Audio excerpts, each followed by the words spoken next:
I don't want them to be like me. I want them to absorb what they hear so that they ain't got to reach for nothing. That they could talk it. You know what I mean? It's like an educational class. This show. That's what I would want it to be, right? So we got 3 seconds. Total fresh water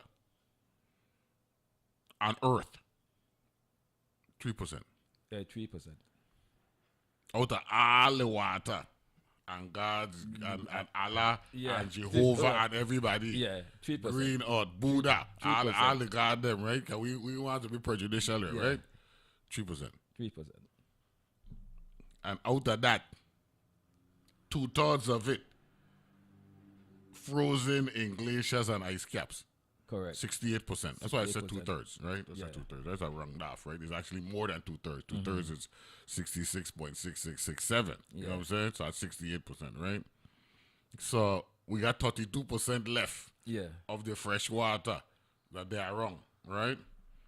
The groundwater. Define groundwater for the audience first of all. Groundwater is basically like underground rivers. Here in the Virgin Islands, we wouldn't get about 3 to 5% population. We in serious trouble. That's another story by itself. No, sir, no. In another story, we gonna deal with that then now. And right? we can correct that. But that's for another show. No. Because you're supposed to come on 9 o'clock, so I'm taking advantage of these minutes. 9 o'clock, okay. You know what I'm saying? I take advantage of these minutes. We got a couple more minutes, you know what I'm saying? So we good. You know what I mean? Then we on live stream at 9 o'clock. We live streaming now already. We live streaming now as it is already? Okay, good. Right? So let me break that there down. Right? Groundwater in the Virgin Islands coming from where? When it rain and all them kind of thing, how does it walk? When the water fall on the Virgin Islands, it percolate into the soil. Into the soil, correct? And it feed the underground stream. Yeah. But because the land pattern changes by the human, most of the water go into the ocean now, and you got the evaporation and transpiration. When it rain in West, let me use Frederiksted. It rain in Hogansburg, the hillside there. Yeah. And it'll run down through Williams the Lake. That's what you're talking about, water navigating its way all the way down to the shoreline there by Infield Green and Cane Carlton and all that stuff. Yeah, in fact, Estate annually get the most rain in the entire St. Croix. Historically. And still is. Still is. Because of the topography. And that's why the mango them used to be so sweet. I'm just asking because I know that when summer come, it was who driving the truck for all the way to go annually to get our mango them. That's a contributing factor. Correct. It depends on the variety. If you get too much rain for certain mango, you get watery. Correct. Yeah. Correct. I like talking to you. I into your check, and I know the audience appreciate it as well. What about St. John and St. Thomas, given all the mountainous terrain and the ability for water to work its way down into the lowlands? They're in the same situation. But we're more flat over here, right? And St. Thomas and St. John more mountainous. So water movement, you would think on the surface, would happen more naturally, would flow in St. Thomas and St. John? It will flow. Look, right now, what we call the Yangot and Savan, that's still flowing. Okay, there's a spring in that particular area. But the water flow much faster because of the topography. They go down the hills or the mountains into the ocean.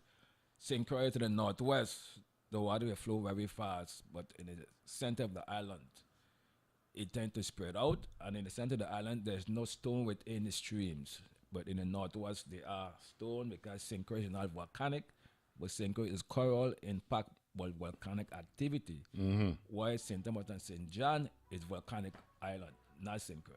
Okay, good. So that make a big difference with the deal with the groundwater. We're in classes, man. And here it is, man. And we got Olasee Davis here in the studio. We're going to talk about the territorial park, the sanctuary, and all that stuff. But I enjoy learning whenever he's here. We'll take a break and be back right after this.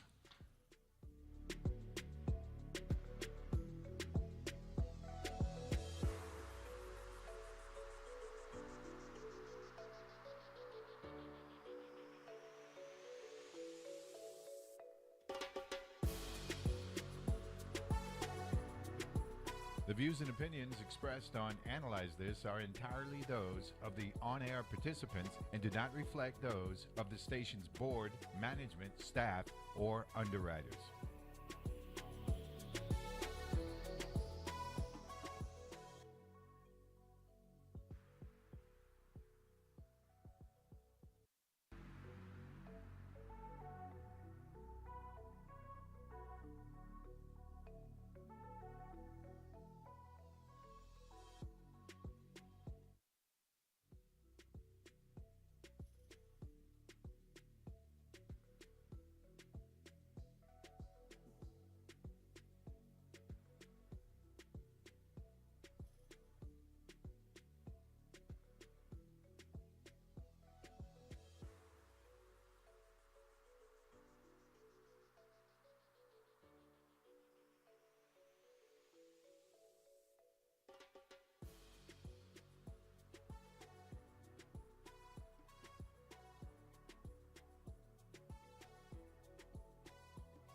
The views and opinions expressed on Analyze This are entirely those of the on-air participants and do not reflect those of the station's board, management, staff, or underwriters.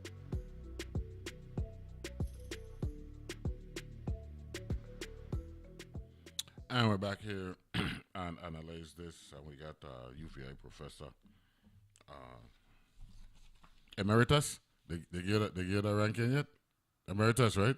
Olasee Davis here in the studio, and we're going to talk about the Maroon Sanctuary Territorial Park. Before I do that, I got some housekeeping to deal with. First of all, Lolo.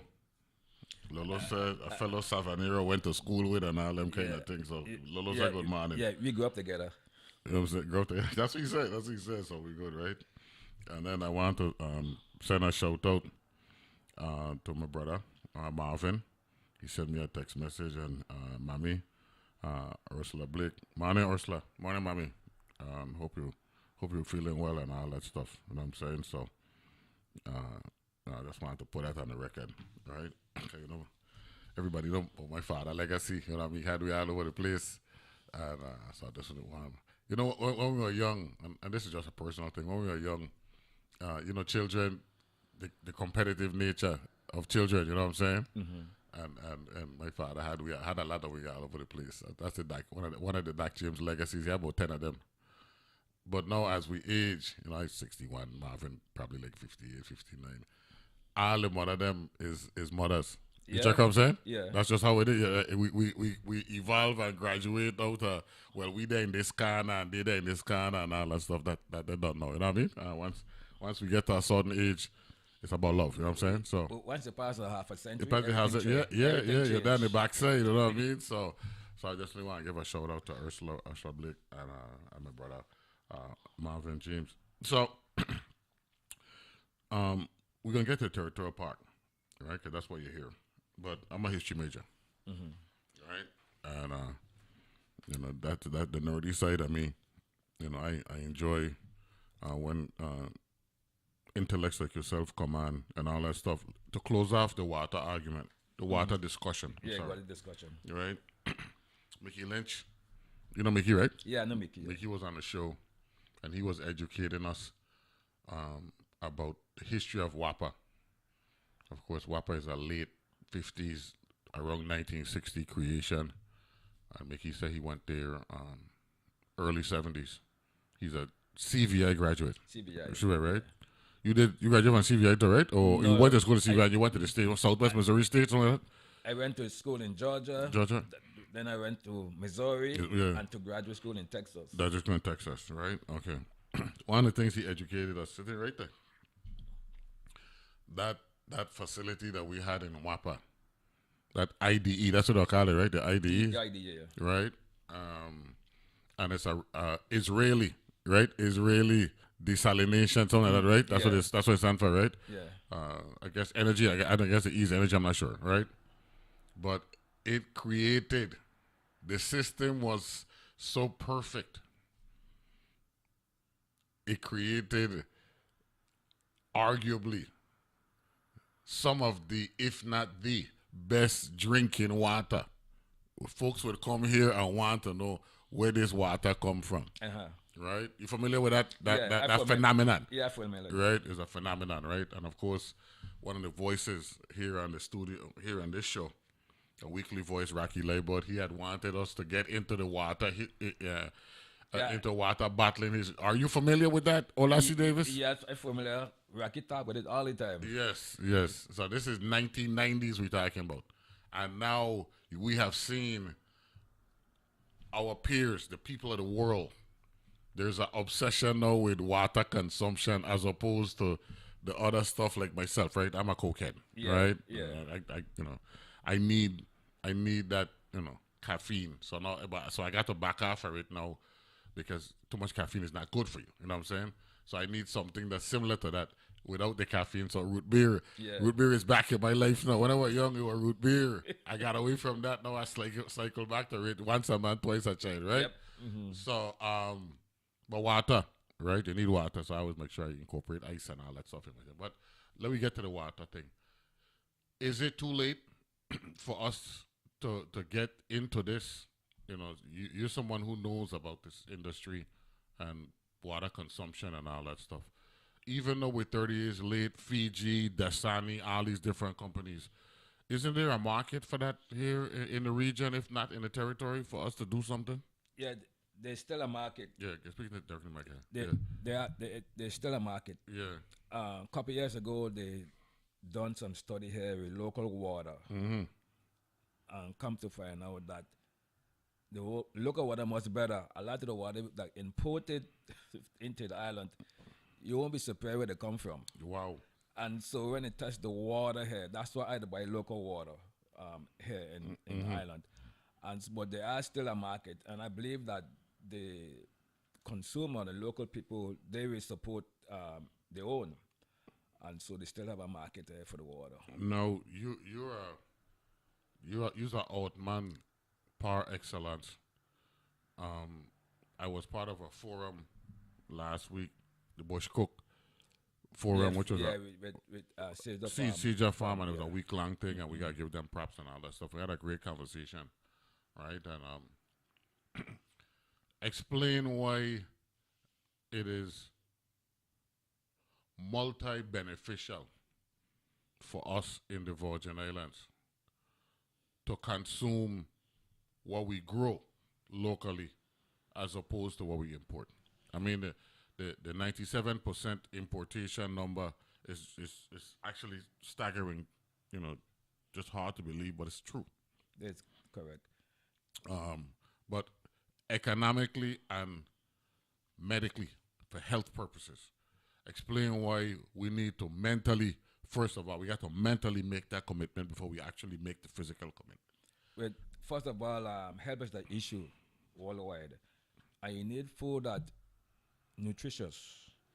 Anything that go locally is 100% better than imported, because the food that is coming in, you don't know where it's coming from or what being put into it. And so I support that concept. You didn't say 99% or not. You say 100%. 100% better. For example, Yeah. if you go arrange hair in your backyard and they go arrange, We could grow orange in the Virgin Islands. yeah, we have done. In fact, I read so many articles. In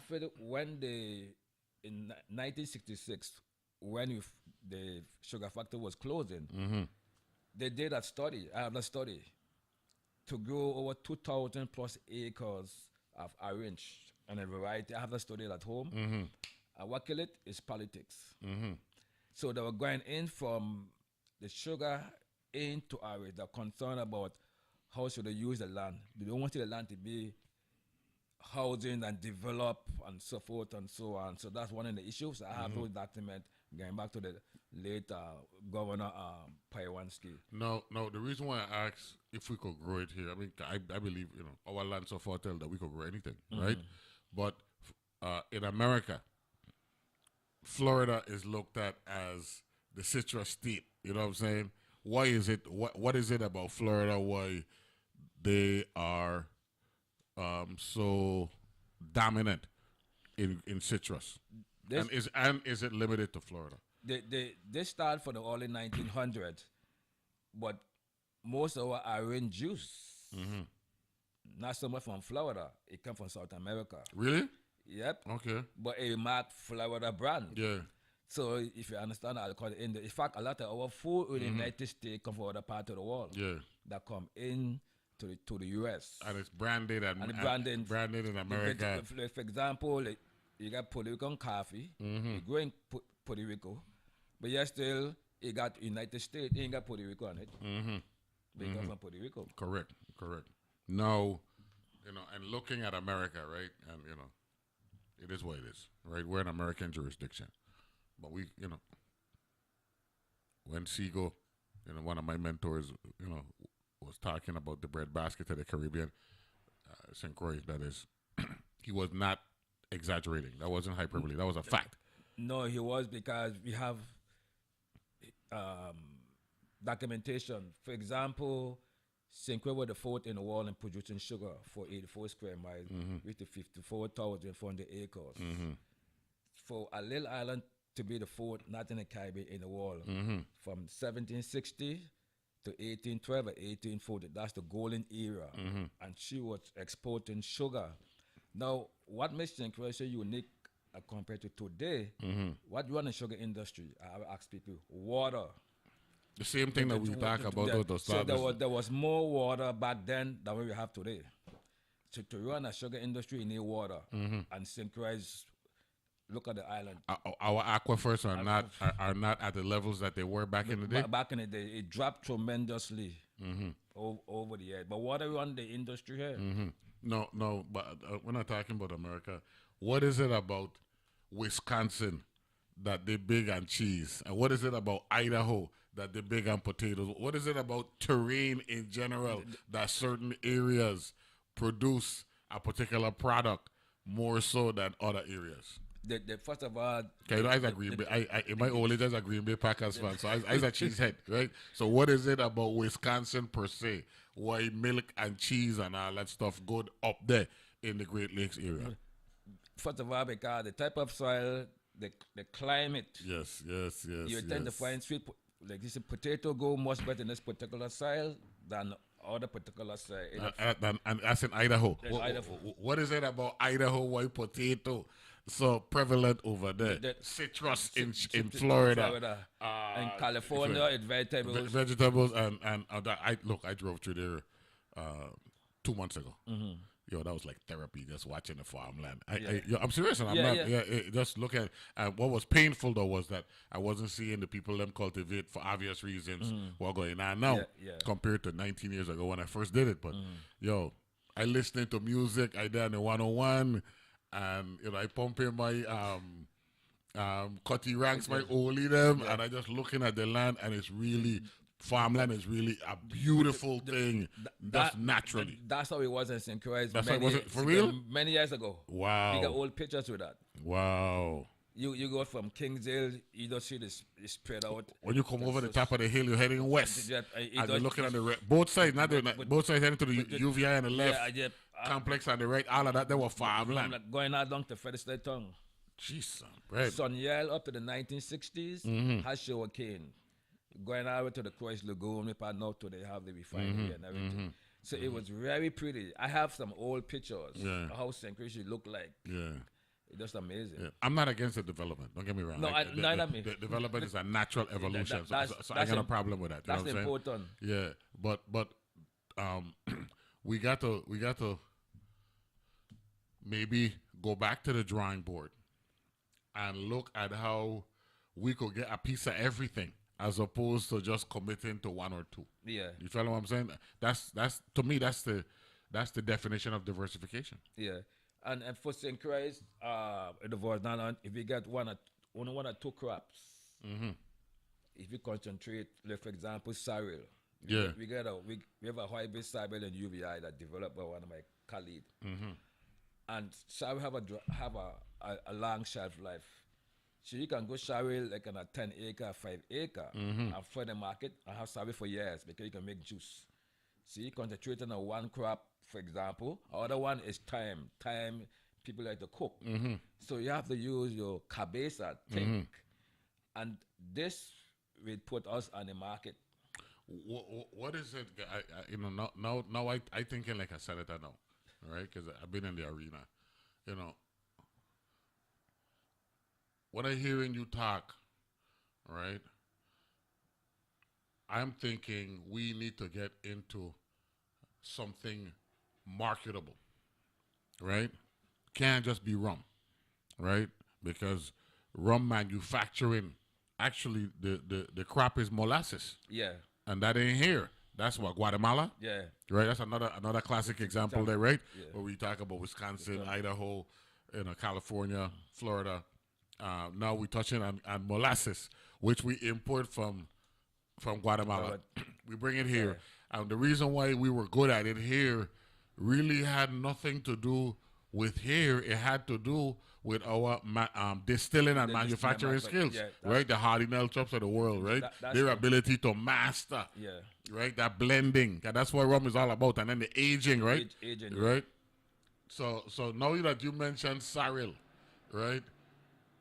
If a senator listening to you was to say, Olasee, we want you to come before the legislature, and we want you to tell us or break down how many acres do we need so that we could look at manufacturing or developing sorrel as a crop and thyme. Let me just focus on the sorrel now, because something that drinkable, right? God, we ain't competition. Let me just be frank here. That's all the world is, right? What would be the foundation for your presentation to the legislature as to why this would be a legitimate investment to get the Virgin Islands, in this case, right, using St. Croix with our farmland and even that organic farming that's taking place in the border area, right? West, down west. I had to correct that. Down west, ain't Barbados. Down west. Malik had to correct me, said down west, same border, down right? west. What would we have to do to make that happen? Because I had some assembly on, and I said, someone, you know, if in fact we got this 97% consumption rate on importation rate for what we consume, that means that if we're going to invest in agriculture, it can't be a $3 or $4 or $5 million investment. It really has to be a 9-figure investment at this point. It got to be $100 million, right? And she said right there, and she broke it down. She said 30% of it, which is $30 million. This is real money we're talking about, right? Would have to be for education. I say at this juncture, because I believe that our farmers and our agriculture industry, we got experts here now, right? Yeah. We just need infrastructure and people, right, to make it work. So if we were to get that $100 million, and we decide we going with on the drinking side, sorrel, on the consumption side and the eating side, we going with thyme, right? You got one more vegetable that my brother used to grow, that tomato. Tomato. I just mentioned those. Yeah. Because I talking about, but I think tomato is one that'll grow here. That will grow as well, right? Is that realistic, or is that window closed? It's realistic. I have information going back to the 1920s, where back then the USDA agriculture will make us to the federal USDA, like nothing. All the stuff we're doing now, they have done and are proven. We have two sorrel at UVI, and we have all the calculation work out. We even published a marketing book on cereal. Years ago, we contacted dairy in a dairy operation. Davis said, get all the cereal and make juice. David Schuster? David Schuster. Yeah. That's why I mentioned cereal. You can have cereal in the storehouse room for decades because of the shelf life. You got me engineer shaking your head back there in agreement. So we- you got a long shelf life. So that's why I picked that because of the shelf. Because of the shelf. Yeah, life. man. So that's it. But that's the institutional knowledge that we're talking about. You know what I'm saying? And so that's one crop you can use. Yeah. Other one we just had recently. The mango melon. Who started the mango melon? UVI. The reason with Clinton George, we went out to the farmers and gardeners. How can we help you? You see, we got too much mango. So we said a mango. The conversation, sweet time flying. But you have to go back to the Maroon country. That's what I said. I done with that. We're going to get to the Maroon Sanctuary discussion now. Okay. But I want to take advantage of while you're here to talk agriculture. Olasee Davis in the house. boy. When we come back, we're going to focus on the Territorial Park and the Maroon Sanctuary. Be back right after this.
And we're back here to analyze this on Education Wednesday, courtesy of Olasee Davis.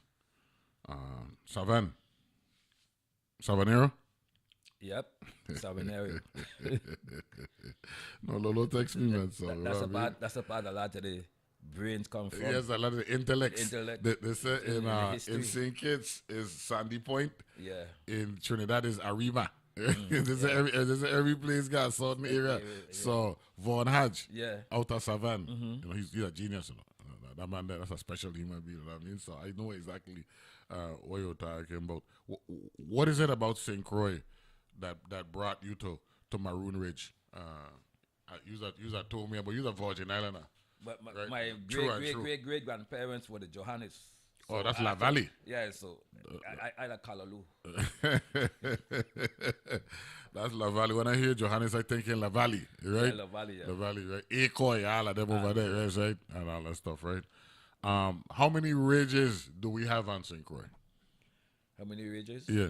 Okay, I know we're talking about Maroon Ridge, but Maroon Ridge ain't the only ridge on St. Croix. No, it was named there. It was named Maroon Bore. Maroon Bore, which means hill or mountains. Yeah. So it started from from over 300 feet above sea level, Yeah. going all up to Mount Eagle. By definition, a ridge is a plateau Yeah, above sea level. Sea level, yeah. Yeah, right?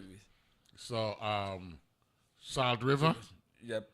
right? If we drive in west on North Shore Road, right?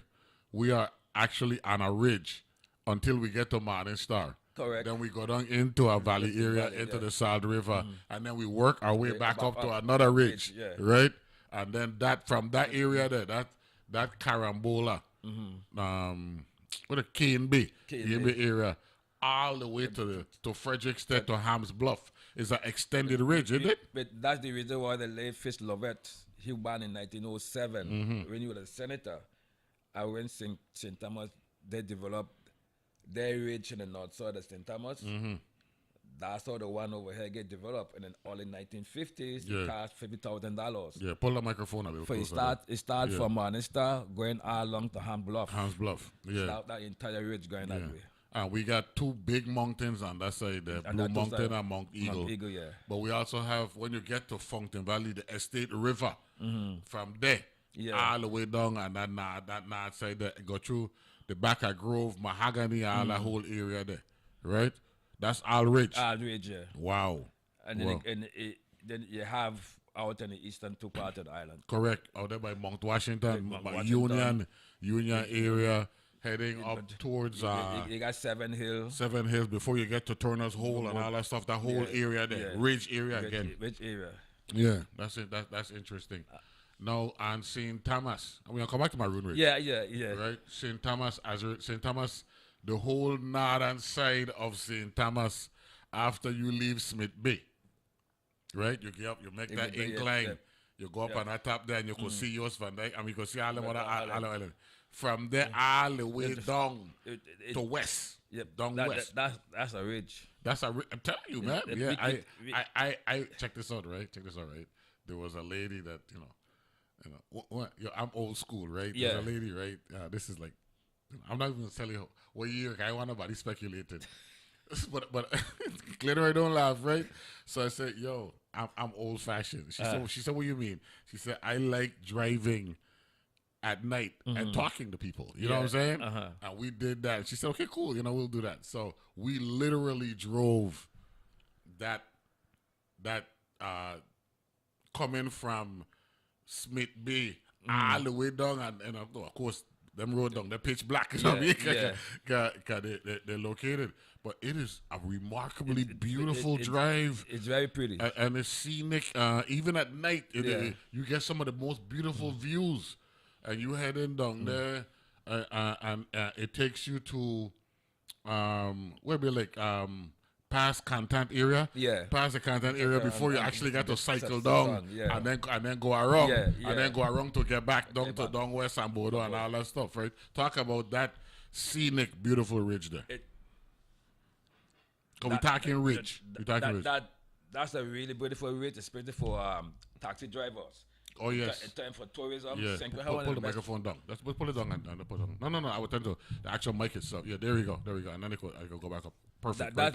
That's a beautiful ridge in St. Thomas, especially for tourist industry, for taxi drivers. Correct. Because on the south side of the island ain't got no ridge. No. Everything is on the northern side. Everything on the northern side of the island. So I do not know if the taxi drivers, if they does that. Because we take class at UVI. They do. Because remember now, remember up there by WTJX in St. Thomas, which is St. Peter Mountain. St. Peter Mountain, right? Remember they got a tourism thing down now. Where all the taxi them now go. When a cruise ship come in, you'll see 50, 60 safari and taxi bus up there, you know what I'm saying? I didn't even know it existed, you know what I'm saying? I went there one day, I said, what? This is nice, that's good investment, by the way. And from that, we talking about, they come from that side and heading straight to the west. To the west, on the western side. And they just have the knowledge to talk about the different areas they go along, that's critical. So that's important. So that's why at UVI, for UVI itself, we're the trained taxi drivers. We had a class about probably 6-7 weeks. Yeah. And I was one of the instructors. We had hospitality. Yeah. Enough for them to get a license and to know the history of the island. We need that. one of my boys teasing me. He said, "You giving out macking techniques, nighttime drives." Yo, Oh my yo, you gotta do what you gotta do. You know what I'm saying? And no, I couldn't believe it. It's very pretty. I didn't realize that. And then now that I think about it, right? Now that I think about it,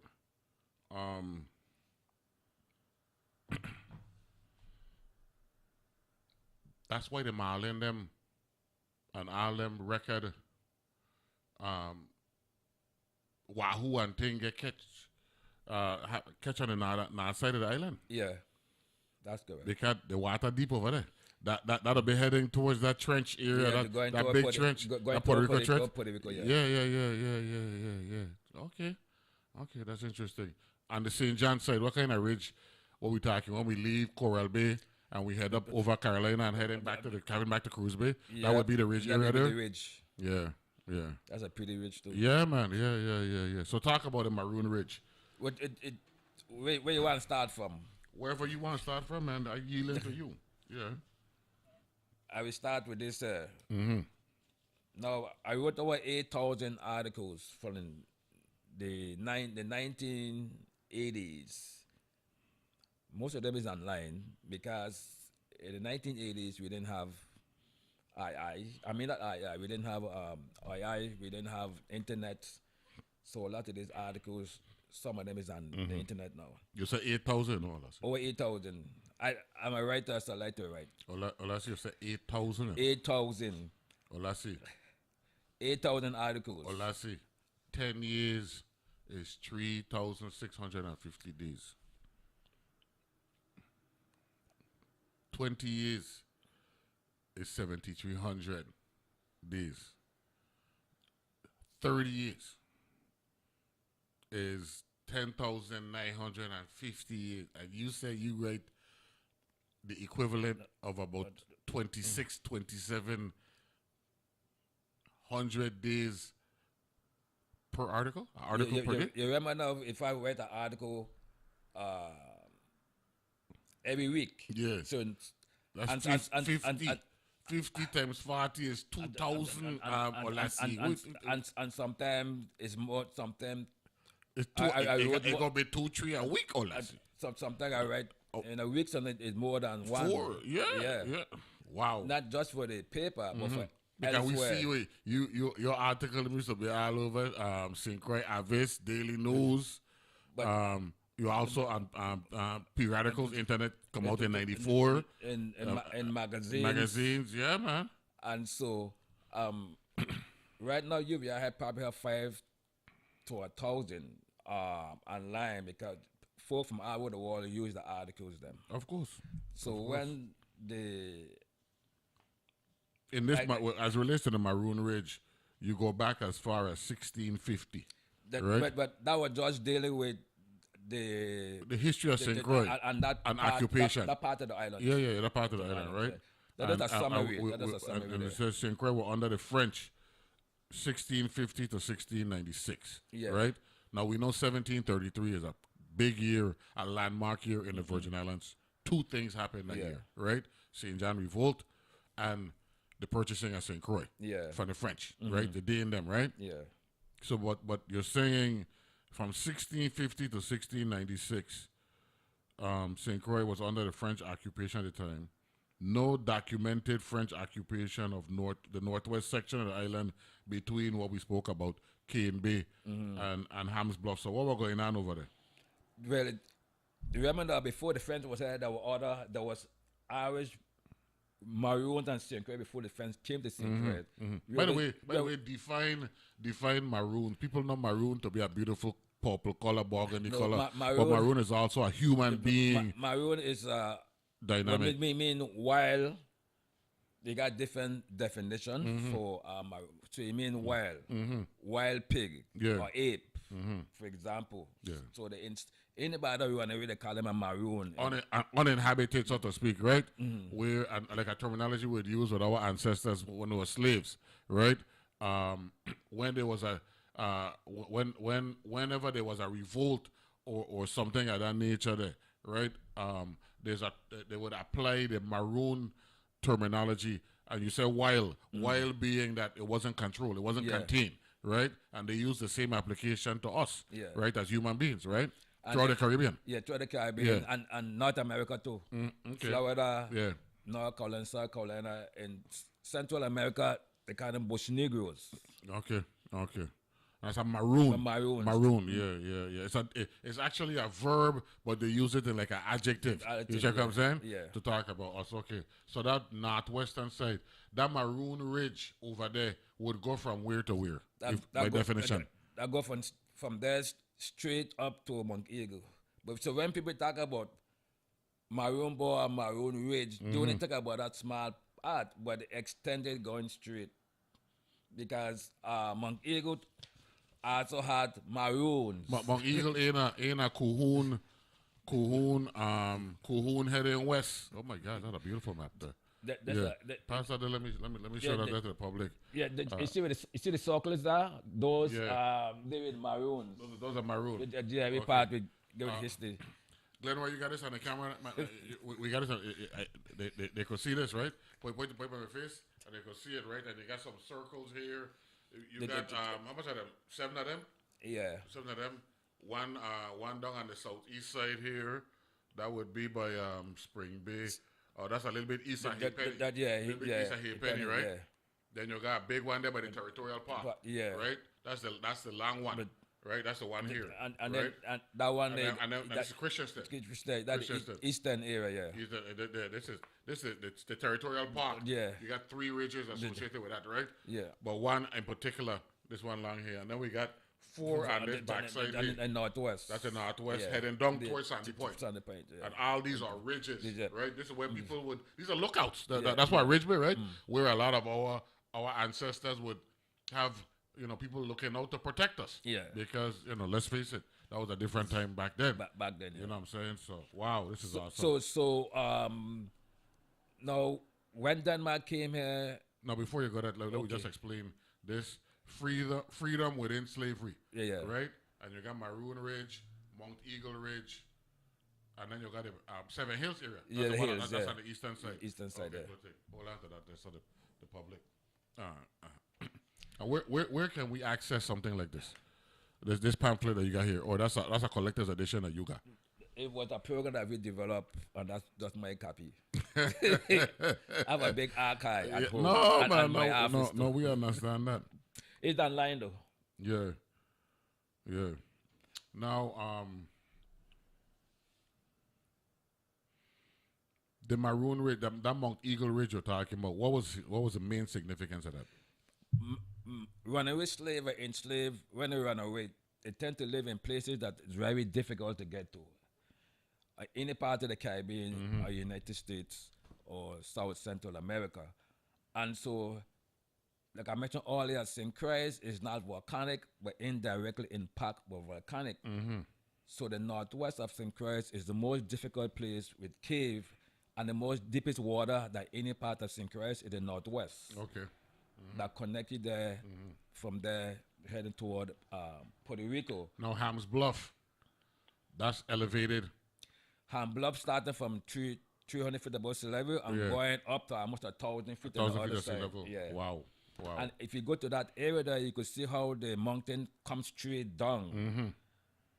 Yes. Yeah. That's a real ridge. With the ridge. Yeah. That ain't a gradual decline. That's a drop. That's a drop. And it's going straight on. Wow. That's interesting. Talk about Sandy Point now. Sandy Point, the enslaved folk who live in the estate around the town areas. They used to escape to Sandy Point in the 1820s. Because Sandy Point have a lot of shrubs.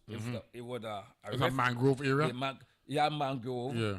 But it was an area that with so many shrubs, and it was a short period of time from the 1820s. And then eventually... That's 200 years ago. 1820s, then eventually they was caught.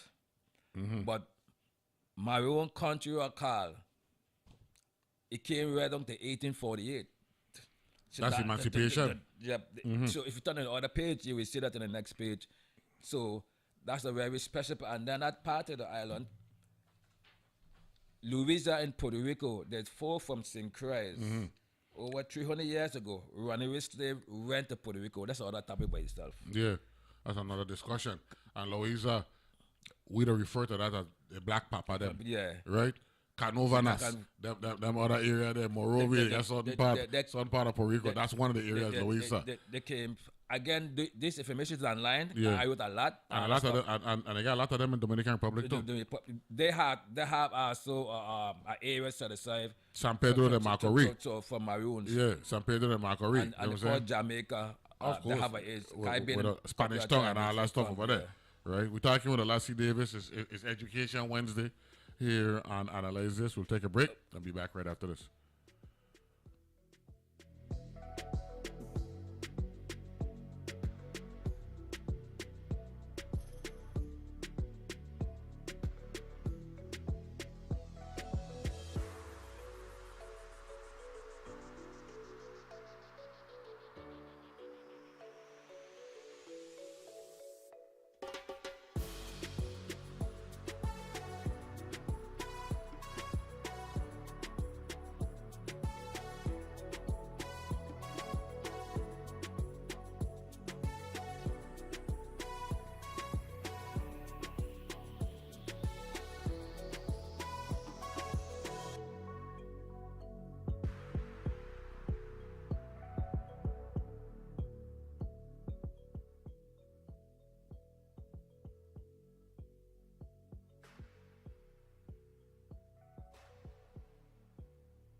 And we're back here and Analyze This, and I like to brag about my audience. So let me throw some things at you.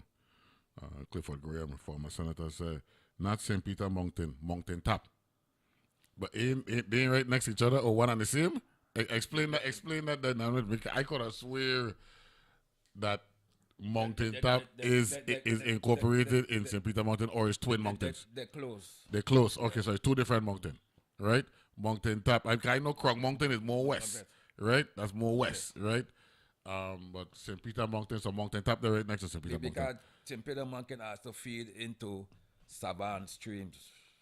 Correct. Yeah. And that's a legendary gut. Yeah. That Savannah gut is a legendary gut. Yeah. As a matter of fact, it's actually the Savannah gut is what created the Public Finance Authority. Yeah. When Farrelly created it in 1988, it was to fund a Savannah gut project. That's the major one is that divide the entire island, Savannah. Yes, sir. And that watershed. Look at that reservoir, that beautiful thing there. Yeah. How long it take them to build that? It had to be years. Yeah, that go back for the military. That's the military. There's two on each side. Yeah. But just to actually construct it, that had to take time. Yeah, take time. Right? Okay, and then Eddie Bruce, you know Eddie Bruce out of St. John, right? Yeah. Eddie Bruce said Gilbert Sproul calls a state of emergency marronage. Yeah. Right? It's a French thing, right? Yeah. The song's French. He said my phone picked up the word emergency. The internet is a beautiful thing now. And he said Loaisa Aldia. Yeah. That's another terminology, right? Right. Hey, my audience is the best, you know. I'm telling you, you sit on here. But I haven't get into anything yet. Well, do your thing. Do your thing. Do your thing. Because you're coming back. I don't know if you know this, but you're coming back. That's something I enjoy doing on this show. Go right ahead. Because okay, let me start from 1983. Yeah. Just finished my undergraduate study, and I came home. With a shelter brand and farmer commissioner. Agriculture. Yeah. And this individual named Jacoby that came, the Rockefeller, again, boy, it's so much history. It just getting piecemeal. But going further back on that, I read an article when it came out, I think it was last week or the week before, a guy named War Candidate, born in 1885. Jeep. He was President Roosevelt, good friend. Yeah, he's the man that owned Jeep. Yeah, Jeep Jeep, Chrysler. Yeah. So all the stuff in that Dwayne Henry, educators, Lavette's. That's Lavette's man of business. It's online. I wrote about it. So I tried to get an audience. Yeah. And then he came in, make a long story short. Then he brought land in the Northwest. In 1936. And he came back and he brought in 1946 more land.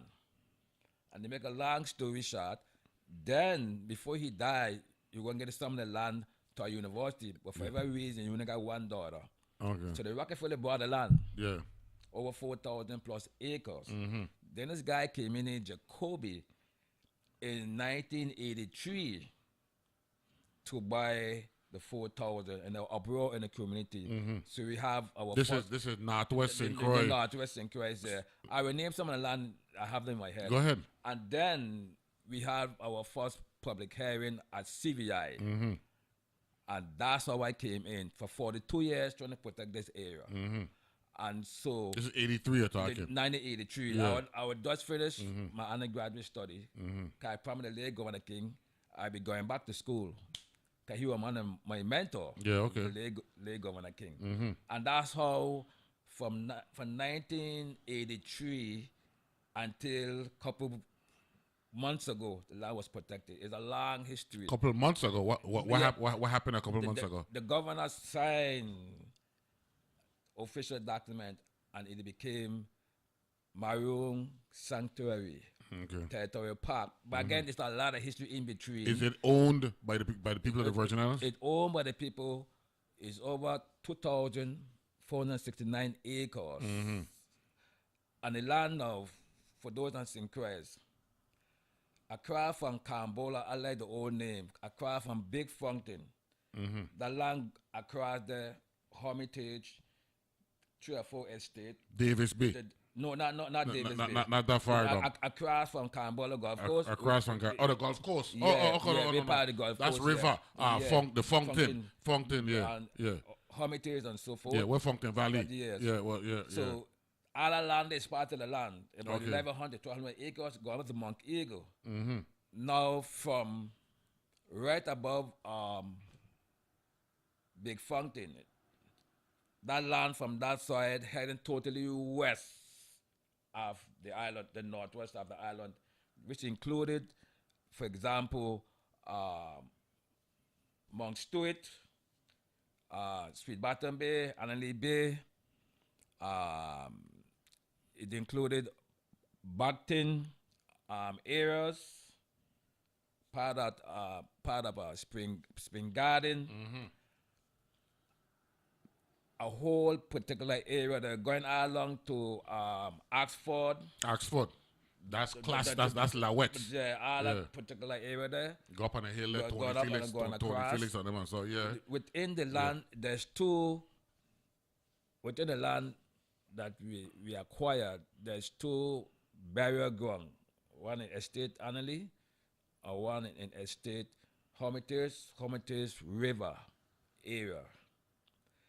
There are sugar mills. What the Domino Club there? What estate that be?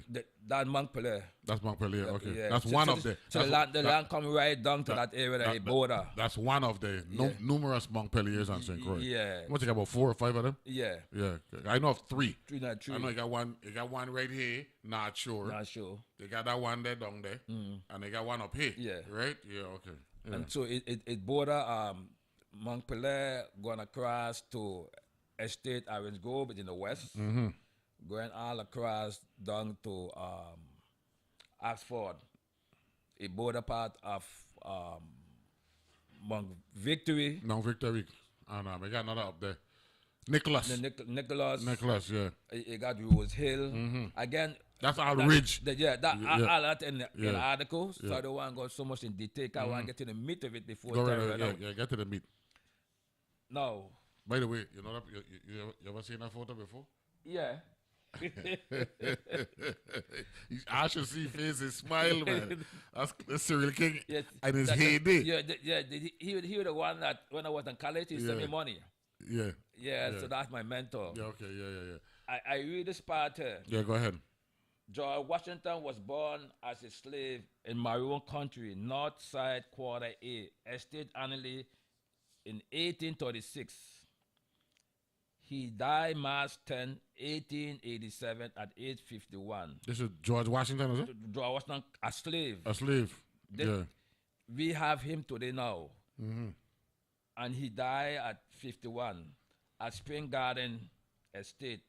However, his mother, Joan Washington, had 9 children, and she named all the 9 children there. Go further down here. The human element of Northwest is real. George Washington is one example of thousands of Crucians who live in Maroon Country. The people who made Maroon Country their sanctuary stood for freedom, human dignity, have names and identity. They are part of the ancestral history of St. Croix and are connected to the people alive on St. Croix today. It's for this reason and more that it's imperative that we establish a territorial Maroon Park in honor of those Maroons of the Virgin Islands. And then there's some of the family who today, Crucian families. Lisa Doward, and you know the Dowards. Yeah. Kathy Prince, Oceana James, Mary Roebuck. So they got people who live in those parts of the island going back from the 1700s, and the family exists today. No, I got something to tell you. What's the second name? What's the second name you call her? Mary Roebuck? No, that's the 4th name you call her. What's the second name you call her? Kathy Prince. My mother, my father's mother is a prince. May Prince out of the west. Lenhart, them and them. Well, you probably related because we listen to the Prince too. And what's the third name you call her? Oceana James. My father's a James. My father, my grandfather, them they come from catching rest. So when you said James and Prince, but then you need to see the slave cemetery and see. Yeah. So this means this individual I just read who was a slave. Yeah. Is your relative? So to tell you, the small wall. Remember Tall Prince from West, who used to be driving up and down in the Jeep and all that stuff. All of them there. Yeah, man. Yeah. So, I didn't mean to knock your back. I didn't mean to knock your back on your heel like that. But May Prince, my father, mother, that's her name. Yeah, no, this place, I know my eye closed. Yeah. There's old slave road that slave walk for 200 and 300 years still exists out there. Okay. By the way, how much you would know? How much sugar mill we got in Ireland? Over 300. Jeez, right? And then they used to feed the people of St. Croix. That's a whole different because there were 5 different different discussions. You tell me this man already. The Northwest was not developed until the 1750s or more. The reason for that, because of the Maroons. Correct. Stopped. So when Denmark began, when they got St. Croix in 1733, and it really started in 1734, I began to survey the land. They create 9 quarters, as you know, the nine quarters. That's right. That's right. And within that's those right, quarters, they that's have right. estates. Right. Well, But the Maroon, yeah. But Malik told me the reason why the Danes bought St. Croix in 1733 was because the revolt in St. John created economic hardship and development and economic opportunity in the Virgin Islands. And this area at the time potentially existed on St. Croix. But that is part of it. Okay. I have stuff going back for the 1700s. The Danish brought St. Croix because of the forests. The forest. Not just... That's a whole story, but instead we can't get to that right now. I tried to get back the history. Glenn, I have no documentation. Glenn, how much whole story Malik tell me this, man? About 10 of them now, right? Yeah. Okay. Yeah. So Denmark did before they even acquired St. Croix, they did their own study, you know. Yeah. Because St. Croix had a bad name over the year from different colonizer. Correct. That's what they're fighting back and forth all the the time. Taino, the Taino, the Arawak, and the Caribbean and all that stuff. Yeah. And so to them, I did the homework. Yeah. Get back into some more Okay, detail. get back.